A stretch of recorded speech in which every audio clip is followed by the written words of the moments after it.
आपने देखना शुरू कर दिया है देवेंद्र सिंह ऑफिशियल पेज। हम अपने दर्शकों से क्षमा प्रार्थी हैं, बहुत दिन बाद हम लौट रहे हैं।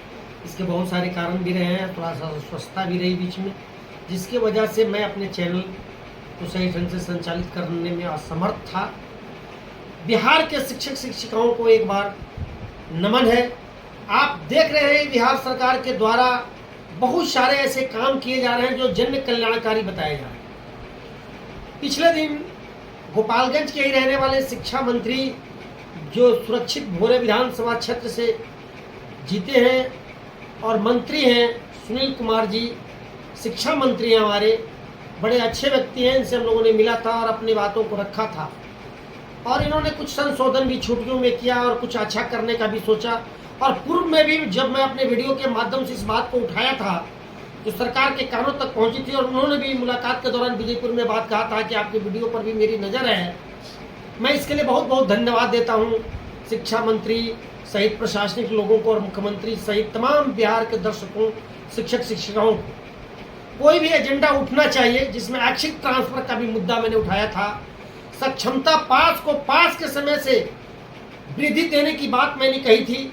शिक्षा मंत्री ने गौर से इसको सुना और कहा कि निश्चित रूप से हम इस पर विचार करेंगे। बिहार के शिक्षक शिक्षिकाओं और तमाम साथियों, एक बार याद रखो कि एकता में ही बल है। अगर आप संगठित हैं तो समझिए कि सब कुछ मिलने वाला है। अगर आप असंगठित हैं तो समझिए फिर आप पर अत्याचार होने वाला है, चाहे वो वर्तमान एसीएस के द्वारा हो या पूर्व में गए के पाठक के द्वारा। प्रतिरोध जताना हमारा काम है, मुझे जताना चाहिए, मुझे वादा करना चाहिए, इस पर विचार करना चाहिए। इसी संघर्ष की लड़ाई में हमारे दो शिक्षकों ने, शिक्षक नेताओं ने अपनी सर्विस से हाथ धो लिया है और बहुत सारे लोग इस नंबर में हैं कि भाई उनकी नंबर भी कम ना दे। लेकिन लोकतंत्र में अपनी बातें रखना न पाप है न गैर कानूनी है। बिहार के शिक्षकों को अभी जो चल रहा है सरकार के द्वारा सक्षमता पास लोगों को रोज सर्टिफिकेट जांच हो रही है। जांच के दौरान बहुत सारे व्यवधान आ रहे हैं। वह व्यवधान इग्नू के सर्टिफिकेट के द्वारा भी है, वो बोर्ड के द्वारा भी कुछ गड़बड़ी पाई गई है। इन तमाम लोगों को सरकार को एक बहुत बड़ा मौका देना चाहिए कि वो सुधार सके, सुधार को अपने सर्टिफिकेट को जमा कर सके। इसके एक मौका जरूर सरकार को देना चाहिए। उस पर तुरंत डिफेक्टिव लिख के और परेशान करने के बजाय शिक्षकों को, प्रशासन को साथ देना चाहिए। इतने दिन तक नौकरी, इसका अर्थ है नहीं है कि जो जाली है उनको बचाया जाना चाहिए, इसका अर्थ है नहीं है जो जाली है उन पर कार्रवाई होनी चाहिए।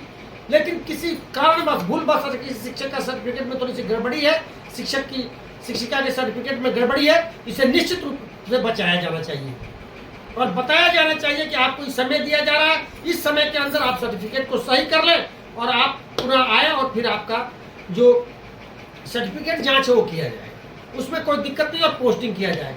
प्रधानाध्यापक का रिजल्ट अभी पेंडिंग है।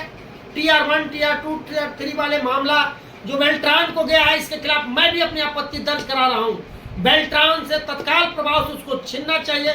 इसका निराकरण या तो बीपीएससी को करना चाहिए या सरकार को, एसीएस महोदय को कोई कमेटी बना की करनी चाहिए। अब बिहार के हमारे तमाम अभ्यर्थी जो आने वाले मेरे भाई बहन वो भटक रहे हैं और बिहार सरकार के इस पर नजर नहीं है।